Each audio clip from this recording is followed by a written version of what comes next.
Բարի երեկո հարգելի ստատիտողներ, Եվրոմեդիայի տաղավարում զրուցելու ենք Հայաքվե վարչության անդամ միջազգայնագետ Արմեն Մանվելյանի հետ։ Շնորհակալ եմ, պարոն Մանվելյան։ Ես եմ շնորհակալ հրավերքի համար։ Պարոն Մանվելյան, 44-օրյա պատերազմից 5 տարի անցել արդեն։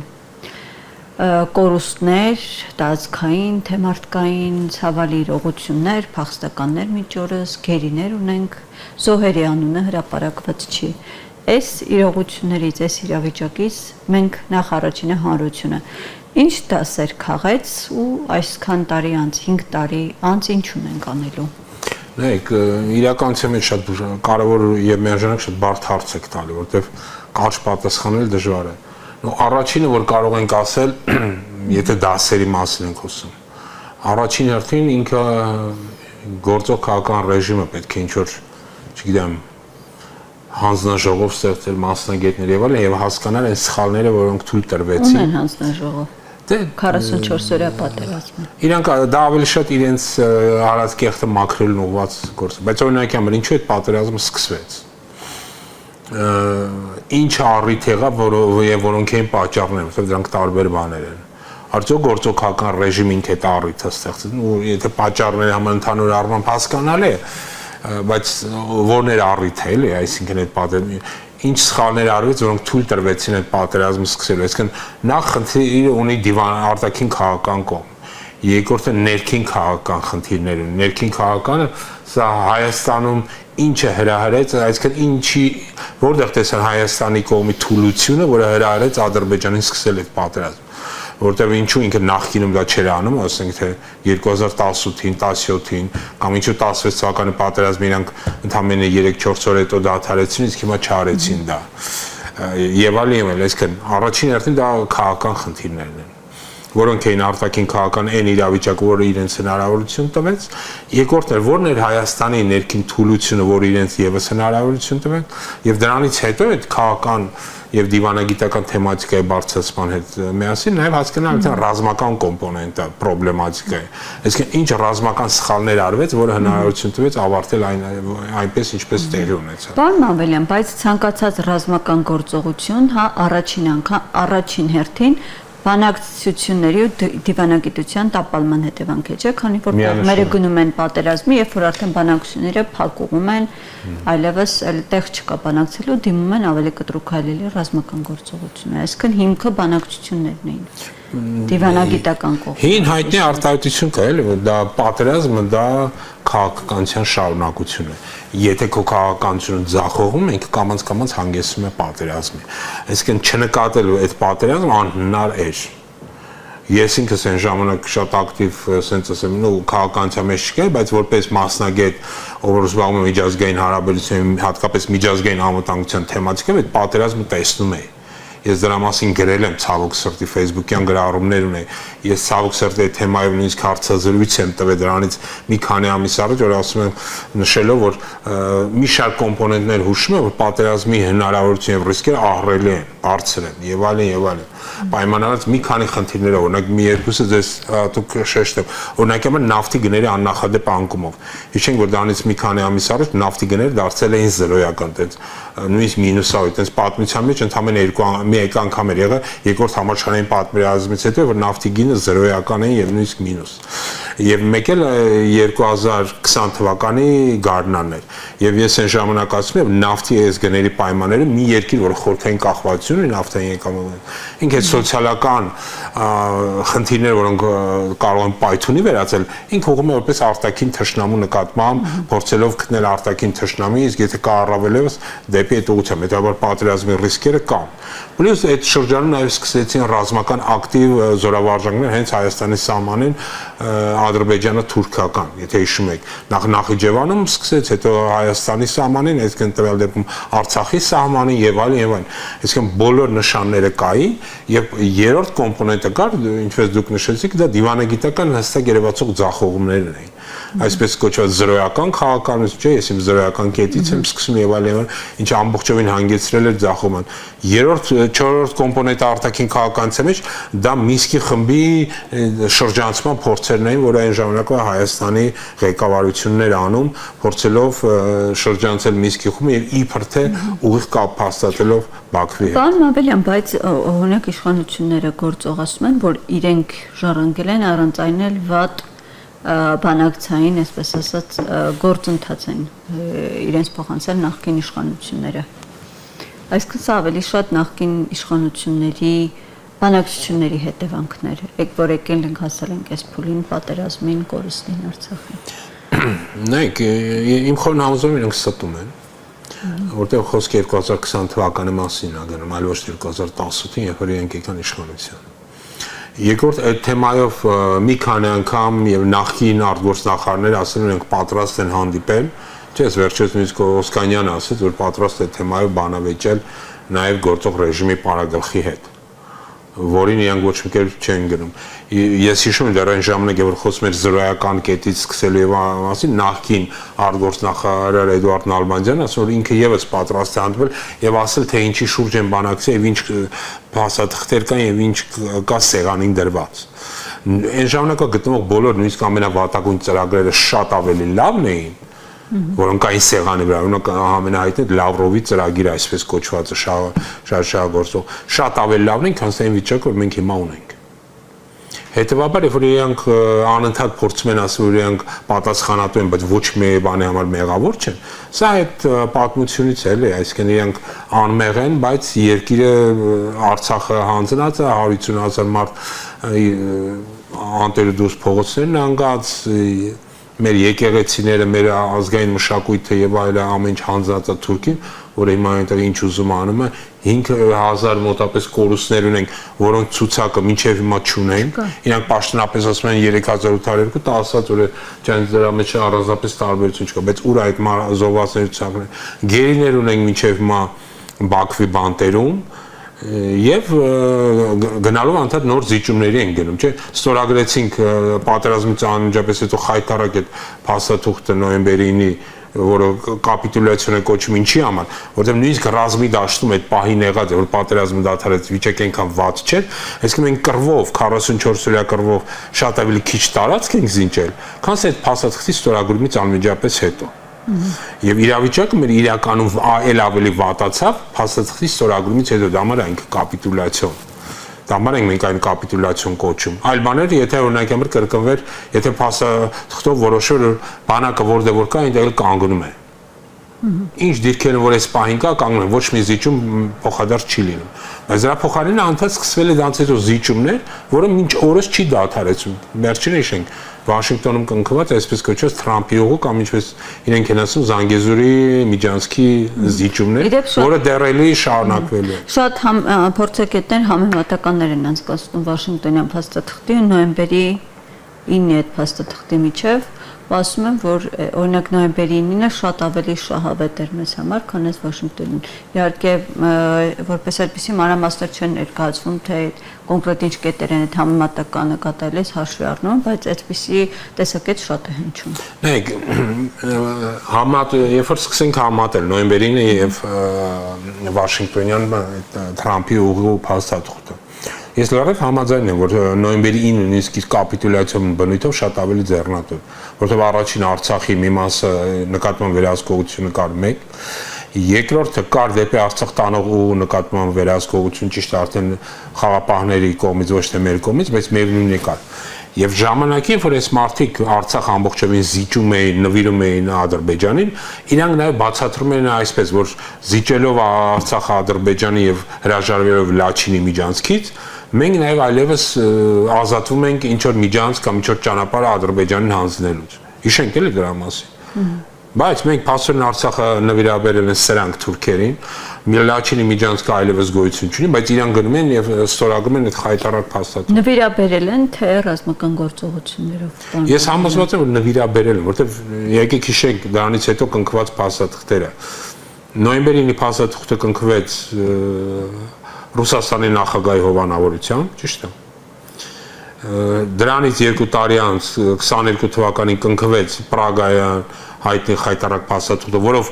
Արցախը ճանաչվեց պաշտոնապես Ադրբեջանի մաս Եվրամիության հովանավորությամբ, կոկրետ Մակրոնի ստորագրությունը դրա տակ ու դրանից հետո հիշենք նաև որ սկսեց Արցախի շրջափակումը եւ Արցախ պաստորեն 10 ամիս շարունակ եղել է տոտալ շրջափակման մեջ, մարդիկ սոված այնտեղ ապրում են շատ ծանր վիճակում, ապա սկսվել է Արցախի նկատմամբ ռազմական գործողություն, որին հայկական կողմը հրաժարվել նույնիսկ մի փամփուշտով օգնել մեր հայրենակիցներին։ Իսկ գործը գնում է իսկապես Արցախը հանձնելու մասին, որտեվ հույս ունենալ թե 150 կամ 120 հազարնոց այդ պահին մնացած հայությունը կարողանա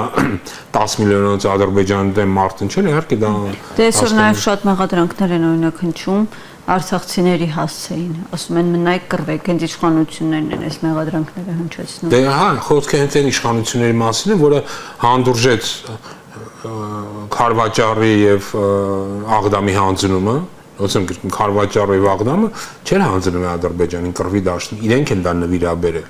Երկրորդ իրանք գնացին ստորագրեցին Պրահյան փաստաթուղթը, որով փաստորեն շրջափակվեց Արցախը։ Հիշենք, Պրահյան փաստաթուղթը ստորագրվեց, դրանից մի ամիս հետո Արցախի նկատմամբ տոտալ շրջափակում սկսվեց, որը էլի այդ փաստաթղթի արդյունքն էր։ Պրահյան փաստաթուղթը, երբ որ Արցախը ճանաչվեց Ադրբեջանին, նաև իրավական հնարավորություն տրվեց Ադրբեջանից սկսել այդ ռազմական գործողությունը։ Մինչև այդ իրենք ձեռնպահ են մնում դենց լայնածավալ ռազմական գործողություն, որտեղ լեգիտիմացվեց, այսպես ասած։ Պրահյան փաստաթղթով լեգիտիմացվեց Արցախի նկատմամբ ռազմական գործողությունը։ Քանի որ եթե դու ճանաչել ես դա Ադրբեջանի մաս, ուրեմն բարի եղի ճանաչի նաև Ադրբեջանի ռազմական վերահսկողությունը, որտեղ Պրահյան փաստաթուղթը նույնիսկ ստորագրելով, թե նույնիսկ այդ խայտարակությունը ստորագրելով, դրա դիմաց մենք ոչինչ չստացանք։ Իսկ կարելի էր, չէ, ինչ որ անվտանգության, ինչ որ գարանտիաներ, երաշխիքներ պահանջել, պսի Եվրամիության մյուս երկրները որոշակի անվտանգության երաշխիքներ տան, մենք ոչինչ չենք ստացել դրա դիմաց։ Այսինքն դու ինչ որ խայտարակ փաստաթուղթ ես ստորում, գոնե ինչ որ մի փոքր օգուտ քո համար ստացի, դա էլ չի արվել։ Ու ցավոք սրտի մենք անընդհատ գնում ենք զիջումների դրա դիմաց ոչինչ չստանալու։ Ընդհանրապես դատարկ խոստումներ, որ իբր թե լավ կլինի։ Նույնն էլ Թրամփի փաստաթուղթն է, որ դուք բացում այն մանրամասը կարծում եք, այն Հայաստանին ոչինչ չի տալիս։ Հստակ կերպով տալիս է ճանապարհ, որը կապելու է Ադրբեջանի Նախիջևանի հետ, ինչը շատ վտանգ է։ Մենք ենք ստանալու ճանապարհ, փոխադարձ է Ոչ, մենք ինձ չեք կարող այդ փաստաթուղթը մի կետ ցույց տալ, ես մանրամասն ուսումնասիրել, որը մենք ինչ որ ճանապարհ ենք ստանում, չկա այնտեղ դրա մասին։ Ընդհանրապես խոստում կա, որ կարող է ճանապարհները բացեն։ Բայց օրինակ Թրամփի մասին հստակ է ասված։ Հստակ է ասված այդ ճանապարհը որտեղով անցնելու, հստակ է ասված թե ում եւ ում հետ է կապելու, հստակ է ասված որ այդ ճանապարհը անխոչնդոտ է լինելու, հստակ է որ Միացյալ Նահանգները որոշակի միջնորդություն է այդ հարցում ձեռնում, սա հստակ է։ Իսկ Հայաստանը ինչ է ստանալու դրանից, որ բացվելու են ճանապարհներ, ես կարող եմ երաշխավորել, որ ոչ մի ճանապարհ Ադրբեջանը եւ Թուրքիան Հայաստանի համար չի բացելու։ Ու դրա ապացույցը հստակ կերպով կա։ Ադրբեջանը, կներեք, Թուրքիան հենց հիմա կառուցում է Կարս դեպի Նախիջևան, Կարս Իգդիր Նախիջևան ճանապարհը։ Չէ հարց առաջանում։ Եթե կա Կարս Գյումրի ճանապարհ, որը նորից տանում է դեպի Նախիջևան երասխով, որի բացելուն համար նույնիսկ փող պետք չի ծախսել։ Իսկ այդ Կարս Իգդիր Նախիջևան ճանապարհի համար իրանք ըստ իրենց տվյալների 2.4-ից մինչև 3 միլիարդ դոլար ներդրում պիտի անեն։ Իսկ ինչու 3 միլիարդ ներդրում անում, եթե կա Կարս Գյումրի Երաս Նախիջևան ճանապարհը գործող, որով կարող է կապվել իբր թե այդ Թրամփի միջանցքեր։ Եթե դա կա, ինչու է դա կառուցում։ Կառուցումը մի նպատակ, որպեսզի Հայաստանի համար այլևս ոչ մի ճանապարհ չբացվի։ Այսինքն Հայաստանի շուրջ օղակը ել ավելի է, ասենց ասեմ, սեղմվելու։ Եվ իրենց նպատակն է Հայաստանը նաև տնտեսապես խեղդել, սա է։ Իսկ այս հաշվարկները իշխանությունների կողմից չեն արվել։ Ես չգիտեմ։ Օրինակ այդ փաստաթուղթը ստորագրելիս։ Հիմա նայեք, դուք ասում եք ոչինչ Հայաստանը չի ստացել, բայց մենք այդտեղ կետերով կարդում ենք, բացառում են ուժի գործադրումը, տարածքային ամբողջականություն են ճանաչում։ Սրանք առավելություններ չեն մեզ համար։ Չէ, բացարձակ առավելություն չէ, որտեղ նախ սկսենք նրանից, որ ուժի գործադրման բացառումը հուշագրերով չի արվում։ Սա հուշագիր է, եկեք չմոռանանք, սա պայմանագիր չի։ Սա ընդհանրապես հուշագիր է մտադրությունների մասին։ Լավ կլինի, որ սենց լինի։ Մոտապես սա է։ Ոչ իմ պարտավորություն դրա տակ չկա։ Եթե դուք այդ փաստաթղթի վերջին կետը բացեք, այնտեղ հստակ նշված է, որ կողմերը, հատկապես Միացյալ Նահանգները, որ դրա միջնորդն է, ինքը ոչ մի պարտավորություն իր վրա չի վերցնում, ոչ մի առումով, ոչ ֆինանսական առումով եւ ոչ մի առումով ոչ մի պարտավորություն չի վերցնում։ Այսինքն որ շատերը նշում են, որ իբր թե Միացյալ Նահանգները միջնորդը եւ սա մեծ երաշխիքներ է տալիս, հստակ կերպով գրած է սևով սպիտակի վրա, չի տալիս երաշխիքներ, ինքը չի պատրաստվում իր վրա ոչ մի ավելորդ պարտավորություն վերցնել, քան այն, ինչը այնտեղ գրած է։ Հիմա արդյոք դա կբերի կամ չի բերի ուժի կիրառումը, նայեք, իրանք հստակ կերպով մեզանից պահանջում են միջանցք, անունը դրենք Թրամփի ճանապարհ, որտեղ հայկական կողմը իրենց պատկերացումը չի լինելու։ Ճիշտ է։ Պատկերացրեք, եթե Չէ, բայց ասում են, որ իհարկե հայկական կողմը ասում են, որ այնտեղ այս ամենապահները մաքսայիններ լինելու են ճանապարհին։ Չէ, տենց բանը երբեք չեն ասում, ընդհակառակը ես ուրիշ բան եմ լսել, հենց Նիկոլ Փաշինյանը հարցազրույցներից մեկում ասել, դե եթե պետք չլինի, չեն լինի, ինչ կա որ։ Սա է ասում։ Դրա համար հիմա կլինեն այնտեղ չեն լինի, բայց ինքը դա չի էական։ Էականն է, որ այդ ճանապարհը դառնում է կազուսբելի։ Այսինքն Ադրբեջանի կողմից Հայաստանի հարավ ներխուժելու համար ինքը իրավական հիմք է տալիս։ Որտեղ ասում են դուք ինձ խոսք եք տվել ճանապարհ, գնացել են երրորդ երկում ստորագրել են, բայց հրաժարվում եք անել կամ ասված չան, եթե ճանապարհը տրվի, ասենք այդ ճանապարհի վրա ինչ որ մի բան, որտեղ անհասկանալի է, թե ինչ ճանապարհ է լինելու, ինչ լայնությամբ է օրինակ լինելու, ինչ տարածքներով է անցնելու, ինչքան որտեղ իրեն կարող պահանջեն շատ լայն ճանապարհ, որը նշանակում է որ դրա կողքին գտնող գյուղերը, քաղաքները պետք է կամ լքվեն կամ չգիտեմ ինչ էլ է համարտաբնակ ինչ որ տեղ լինի, որտեղ իսկապես բավական լրջագույն վտանգներ է ստեղծում։ Նայեք, այդ պայմանագիրը ընդհանրապես հիշենք, նախ ինքը հուշագիր է։ Ոչ մի պարտավորություն չունեցող կողմ։ Երկրորդը Միացյալ Նահանգները երբ որ ստորագրել է, այնտեղ հստակ երևող գրած է, որ Թրամփը ստորագրել է որպես այդ գործընթացի վկա։ Ինքը նույնիսկ երաշխավորել չի։ Օրինակի համար նոյեմբերի 9-ի այդ հայտարարակապիտուլյացիան ստորագրումը ինքը եռակողմ էր։ Սա իրականության մեջ երկկողմ է։ Այսինքն Միացյալ Նահանգները եւ նախագահ Թրամփը չի հանդիսանում երաշխավորել այս փաստաթղթը։ Ինքը որպես միջնորդ, որպես վկա է հանդես գալիս։ Այսինքն մենք դրա դիմաց ոչինչ չենք ասում։ Ճանապարհի մասին հստակ գրած է, ու մնացած կա խոսում, որ կարող է եւ ճանապարհները բացվեն։ Բայց միաժամանակ խոստանալով ճանապարհը բացենք, մենք ռեալ հողի վրա տեսնում ենք, որ մենք սկսում ենք կառուցել Հայաստանը հերթական անգամ շրջանցող հերթական ճանապարհը։ Երկաթգիծը բավականին թանկ, երբ որ կա շատ ավելի պատրաստ է արդեն այս պահին այս վաղվանից գործող երկաթգիծ, որը կարելի է աշխատացնել։ Պարոն Մամեդյան, վերջերս ՆԱՏՕ-ի շրջանակներում այստեղ սեմինարներ անցկացվում, պաշտոնյաներ են եկել Թուրքիայից եւ Ադրբեջանից, ու այսպիսի մի հայտարարություն հնչեց, եթե չեմ սխալվում, Անդրանիկ Քոչարյանն էր, հա, պատվիրակության ղեկավարը հայկական կողմի, ասում էր, որ ՆԱՏՕ-ն այս պահի դրությամբ հարթակ է կարևորագույն այդ բանակցությունները շարունակելու անվտանգային համակարգը կառուցելու համար։ Ինչպես մեկնաբանենք այս հայտարարությունը, ու սրան զուգահեռ եւս մեկ հարց, օրինակ, եթե մենք անդադ այսպես չենք մասնակցում ՀԱՊԿ-ի նիստերին, ժողովներին, բայց այս ամենը փաստաթղթի տեսք չի ստանում։ Վերջո եթե ասում ենք ՆԱՏՕ, այդ դեպքում ՀԱՊԿ-ի այդպես փաստաթղթային անդամակցությունը իմաստը ո՞րն է դրա։ Նայեք, ՀԱՊԿ-ի մասով չեմ կարող ասել, որովհետև ինձ համար էլ անհասկանալի, իրանք հիմա ՀԱՊԿ-ում ենք, մենք թե ՀԱՊԿ-ում չենք, սառեցած ենք, թե սառեցված չենք։ Նիստերին եթե սառեցված չենք, ինչու չենք գնում, սա ինչ որ անհասկանալի քաղաքականություն է, այսինքն սա նույնիսկ քաղաքականություն չէ, ինչ որ անհասկանալի գործընթաց է։ Հիմա ինչ վերաբերում է ՆԱՏՕ-ին եւ նրա երաշխիքներին, ոնց եմ կրկնում։ ՆԱՏՕ-ն չի հանդիսանում երաշխավոր այս տարածաշրջանի համար։ Այս տարածաշրջանում ՆԱՏՕ-ի ներկայացուցիչը Թուրքիան է։ Եթե այս Անդրանիկ Քոչարյանը եւ մյուսները հույս ունեն, որ Թուրքիան մեր անվտանգության երաշխավոր են լինում, սա ոնց ասում են ողբ է, էլի հայկական։ Այսինքն այն մարդիկ, որոնք սիստեմաբար տարիներ, դարեր շարունակ հայություն են կոտորել, սպանել, ոչնչացրել, քշել են իրենց տարածքի, դառնում են մեր անվտանգության երաշխավորը, սա ուղղակի սարսափելի միտումներ են։ Կամ այդ մարդկանց չգիտեմ, էլի մտավոր ունակությունների վրա ինչ որ կասկածել կարելի է, ոնց կարելի է Թուրքիան դառնա մեր աշխարհը։ Նորից եմ գրում, Թուրքիան է հանդիսանում ՆԱՏՕ-ի ներկայացուցիչ Հարավային Կովկասում եւ ոչ մի այլ երկիր։ Իսկ սա կարող է դիտարկվել օրինակ ընտրություններին ընդառաջ, այսպես կտրուկ ինչ-որ շրջադարձ արտաքին։ Նայեք, սա ոչ թե արտաքին շրջադարձ, սա ընտրություններին ընդառաջ որոշակի երաշխիքներ ստանալու հույս է, որ Ադրբեջանը Հայաստանում գործողական ռեժիմի տալիս է երաշխիքներ, որ ինքը մինչև ընտրություններ ոչ մի կտրուկ գործողություն չի դիմել, որպեսզի այս գործողական ռեժիմը վերարտադրվի։ Այսինքն պարզ է, չէ՞ որ Ադրբեջանի ձեռնատու է, որ այս ռեժիմը վերարտադրվի ինչ որ ձևով մի քանի ամիս հետո։ Ու սա շատ վտանգավոր միտում է իր ձևի մեջ, շատ վտանգավոր, որովհետև եթե ասված չանցանք վերարտադրվեն, Ադրբեջանը վաղ ասել է դուք մնացել եք իշխանության իմ շնորհիվ։ Դուք ինձ եք պարտական դրա համար։ Պահանջներ։ Իհարկե, եւ դա այն պահանջները, որոնք մինչև հիմա կային, չէ, որոնք իրենք չեն հետաքրքրում, որոնք սահմանության փոփոխություն։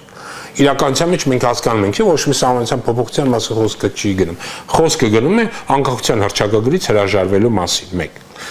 Իրենք հնչեցնում են եւս մի քանի պահանջներ, որոնք ասենք թե դա մի քանի 100,000 ադրբեջանցիների մուտքն է Հայաստան։ Ինչքանով է դա հնարավոր չգիտեմ, բայց ամեն դեպքում դրա մասին խոսում է։ Երկրորդ ու ամենաբարձրը, որ նաև հայկական կողմն է ասում, դա Հայաստանից նոր տարածքների վերցնել։ Այսպես կոչված անկլավների վերցում, որը իդեպ ասեմ, սա էլ եմ ուզում հատուկ շեշտել։ Հայաստանը ոչ մի ադրբեջանական անկլավ չկա։ Սա կեղծիք է։ Ու երբեք չի եղել։ Որտեղ Հայաստանը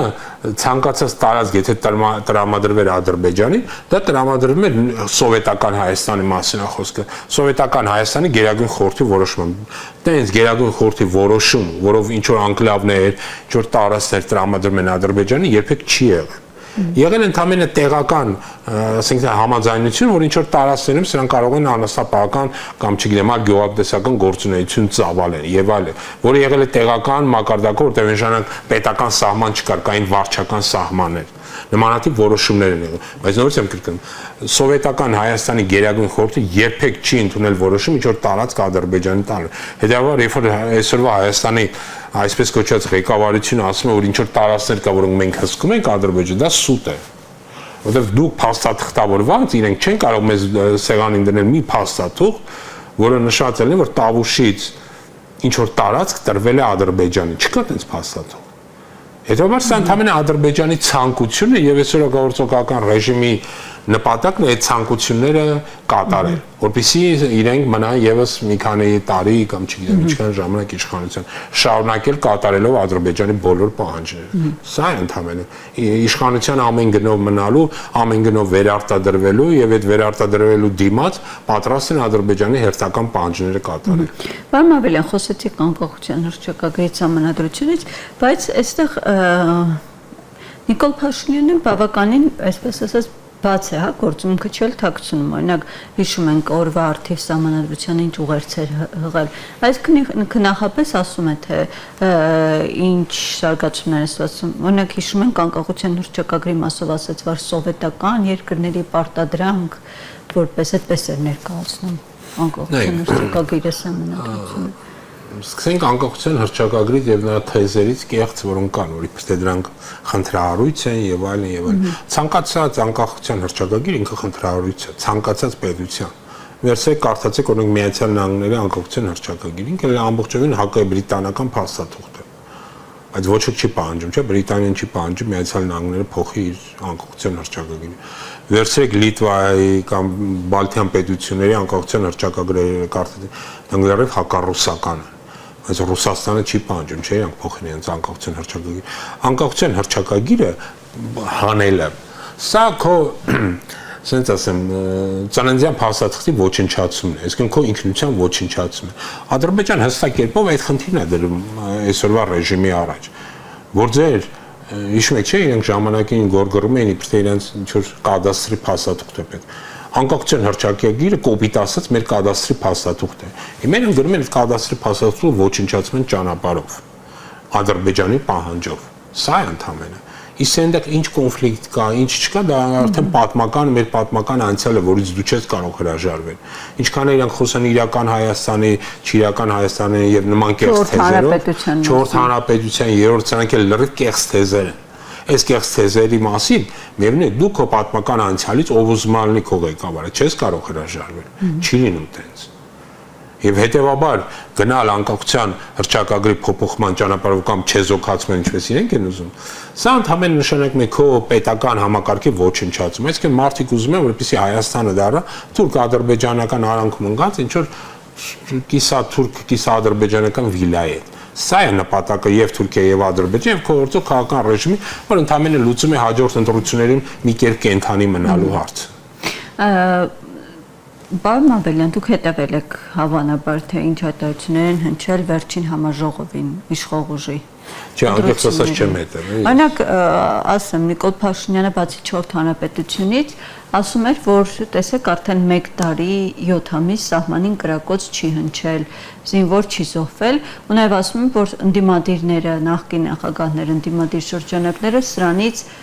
նեղվում են, շատ ծանր են տանում այս ամենը, որ վերջապես խաղաղությունն է իրեն հաջողվել բերի, ու զինվոր չի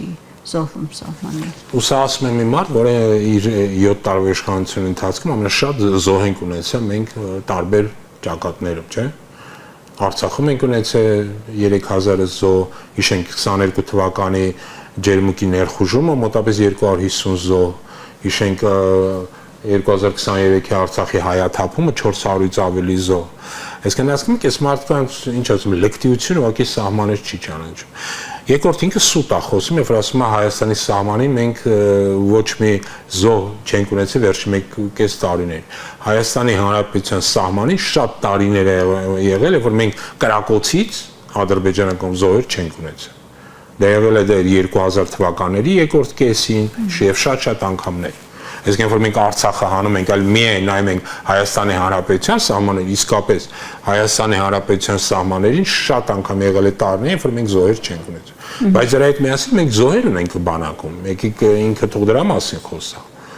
Տարիներ եղել է, երբ որ մենք 70-ից ավելի զոհ ենք ունեցել, խոսքը միայն խաղաղ պայմաններում մեր ունեցած զոհերի մասին է, որոնք իսկապես կրակոցից չեն զոհվել, տարբեր վթարներից, ինքնասպանության եւ այլ դեպքերից։ Այդ դրա մասին թող իրենք խոսեն։ Նայեք, գիտեք ինչու՞ նա խնդիրը, որ մենք խոսում ենք անվտանգությունից։ Երկրի ղեկավարը, եթե ինքը իսկապես պատասխանատու անձ է, նույնիսկ եղած վտանգները եւ ռիսկերը պետք է շատ բարձր գնահատի միշտ։ Այսինքն եթե դուք 10 բալանոց համակարգով կոպիտ եմ ասում, օրինակ համար գնահատում եք 7, ամեն անգամ ձեր ելույթում, քո ելույթում ինքը դա պետք է գնահատի 9։ Որովհետեւ դու պետք է, եթե պատասխանատու անձ է, շատ ավելի բարձր գնահատես այն վտանգները, որ կա, որովհետեւ քո հասարակությանը, քո զինված ուժերին, քո անվտանգության համակարգը պատրաստես շատ ավելի բարձր վտանգներ, որովհետեւ դու չգիտես իրավիճակը ոնց կփոխվի ամեն պահի։ Որտեղ մենք ապրում ենք մի ժամանակաշրջան, եկեք մեր շրջապատը նայենք, էլի, նախ մենք ունենք շատ ագրեսիվ հարևաններ։ Եկեք չմոռանանք դրա մասին։ Մենք տեսնում ենք, որ ապրում ենք մի ժամանակաշրջանում, երբ որ անդադ պատերազմներ են ընթանում Ուկրաինայում, ընթանում Հնդկաստանի, Պակիստանի միջև, Իրանի եւ Իսրայելի միջև եւ այսպես շարունակաբար։ Այսինքն ոչ ոք չի կարող գառանտիա տալ երաշխիք տալ, որ վաղը նմանատիպ հարձակում Հայաստանի վրա չի լինի։ Եվ գործող նույնությամբ կրկին պատասխանատու ղեկավարը չի իջեցնի այդ ռիսկերը, ընդհակառակը շատ ավելի բարձր կգնահատի, փորձելով նաև ամբողջ հասարակության նորից կրկին բանակին, զինված ուժերին եւ մյուս կառույցներին պատրաստել այդ վտանգներին, որովհետեւ անվտանգությունը նմանատիպ է ստեղծում։ Դու պետք է իսկապես արկա վտանգները գնահատես շատ ճիշտ, եթե պետք է նույնիսկ մի փոքր ավելի, որպեսզի դրանց պատրաստ լինես։ Հիմա այս պահի դրությամբ այս խաղաղությունը հաստատված Հայաստանի ու Ադրբեջանի միջև դուք երկարատև համարում եք։ Նախ եկեք սկսենք նրանց, որ խաղաղություն չի հասցված Հայաստանի ու Ադրբեջանի միջև։ Կա ընդհանրապես լռություն։ Նորից եմ կրկնում։ Երբեք Հայաստանի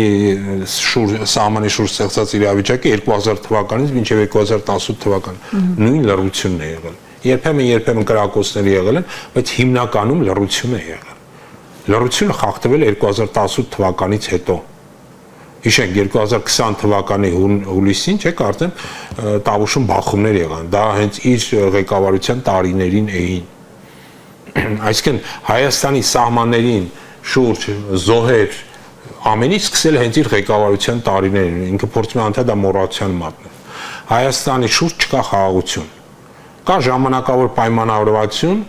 ինձ ձեռնի տվեք, որ ես կարողանամ վերարտադրվել, որպեսզի ձեզ գնամ հերթական զիջումներ։ Սա ամենասարսափելին է, որ կարող է տեղի ունենալ։ Որտեղ հասկանում ենք, չէ՞, դրանից հետո արդեն Հայաստանի նկատմամբ ամեն ինչ կարող է լինել։ Հետևաբար խոսքը, որ Հայաստանի շուրջ խաղաղությունը ստեղծեց սուտ է, բայց Հայաստանը սրա մասն էլ եմ ուզում անդրադառնալ, իսկապես կարիք ունի խաղաղության։ այդ խաղաղության մասին մենք իսկապես պետք է բարձրաձայնենք եւ խոսենք եւ հասկանանք թե ոնց է պետք է խաղաղությունը հաստատել։ Իսկ այդ խաղաղության բանաձևերը գոյություն ունեն։ Այդ ճանապարհային քարտեզներն էլ կան։ Եվ օրինակի համար ես քանի որ ներկայացում նաև հայակվե ազգային քաղաքացիական միավորում, մենք դրա շուրջ ակտիվ աշխատում ենք եւ պատրաստվում ենք շուտով հանդես գալ որոշակի մեծ ծրագրով եւ ներկայացնել խաղաղության ու անվտանգության այն ծրագրերը, որոնք մենք ենք ստեղծում մասնագիտական շրջանակների հետ միասին ընդգրկելով լուրջ մասնագետների, որոնք հենց այդ խաղաղության ծրագիրը ստեղծում, որտեղ խաղաղության ծրագիրը խաղաղության հնարավորացնել, եթե դու ունես մի շարք համաձայնություններ։ Նախ համաձայնություններ միջազգային խաղացող մեծ պետությունների հետ, այդ թվում նաև Ռուսաստանի, Իրանի Իսլամական Հանրապետության, Միացյալ Նահանգների, Եվրամիության հետ, Հնդկաստանի հետ, Չինաստանի հետ։ Դու կարող ես այս մարդկանց հետ խաղալ, աշխատել, իրանց հետ կարողանաս գաս ընդհանուր հայտարարել, որ տենում եք, այս մարդիկ տապալել ու ձախողել են ամբողջովին։ Երկրորդը, խաղաղությանը շատ կարևոր է քո ներքին համերաշխությունը կոնսենսուս լինի, որ այդ հարցում անվտանգության հարցում լինի քո հասարակության կոնսենսուսը, բոլորը դա այդ համաձայնության լինեն։ Այլ ոչ այն պարակտում այն ատելությունը, որ այսօր կա մեր հասարակությունում, որը նաև գեներացվում է հենց այսօրվա գործող ռեժիմի կողմից այդ ատելությունը։ Իսկ ատելության պայմաններում ինչ կոնսենսուսի մասին է խոսքը։ Երկրորդը պետք է շատ լուրջ աշխատանք տարվի քո ռազմական բյուջեի ավելացման, այլ ոչ նվազեցման եւ ռազմական կոմպոնենտի ուժեղացման։ Երրորդը պետք է շատ կարևոր է նաև պայստազորային համակարգի զորացման ճանապարհով գնալ։ Այսինքն սրանք այն ամենը, ինչ այսօր չի արվում։ Ընդհակառակը դա արվում է լրիվ հակառակը։ Մենք տեսնում ենք տարաձայնություններ եւ երբ որ այս մարդիկ փորձում են տարաձայնություններ ստեղծել տարբեր համաշխարհային խաղացողների մոտ, դա Միացյալ Նահանգները, դա Ռուսաստանն է, դա Իրանի Իսլամական Հանրապետությունը եւ փորձում են հետո գնալ նրանց համոզել, որ սա իբրե ձեր դեմ չէ, այսինքն ճանապարհ են տալիս Թուրքիային եւ ճանապարհ են տալիս հարավ Ադրբեջանին, Միացյալ Նահանգների միջնորդությամբ եւ հնարավորին մի ամերիկյան ինչ որ մասնավոր ընկերության վերահսկողությամբ, որը բարձ կերպով առաջացնում է Իրանի դժգոհությունը։ Եվ հետո փորձում են համոզել Իրանին, որ չէ, սա ձեր դեմ չէ, բայց ինքներս ենք հասկանում, որ Իրանը դա այդպես չի ընկալում եւ այլն։ Պլյուս հայ հասարակությունը այսօր պարակտված է մեծ նկատմամբ ատելության քարոզ է գնում, հենց առաջին հերթին իրենց ղեկավարի թեթև ձեռքով, որի արդյունքում տեսնում ենք նաև հարակարում տեղ ունենում սպանություն ընդդիմադիր ղեկավարի, որը նույնպես հենց այդ ատելության գեներացման արդյունքներից մեկն է։ Կարող է իրանք ուղղակիորեն դրան չեն մասնակցել, բայց իրանք են նաև նպաստել այդ իրավիճակին։ Եվ այլն, եւ տեսնում ենք, որ հայկական բանակի ֆինանսավորումը գնալով կրճատում է, արդեն հաջորդ տարվա բյուջեը, որ նախատեսել են, դա տանում են կրճատման։ Երբ որ պետք է տեղ ունենալ լրիվ հակառակը։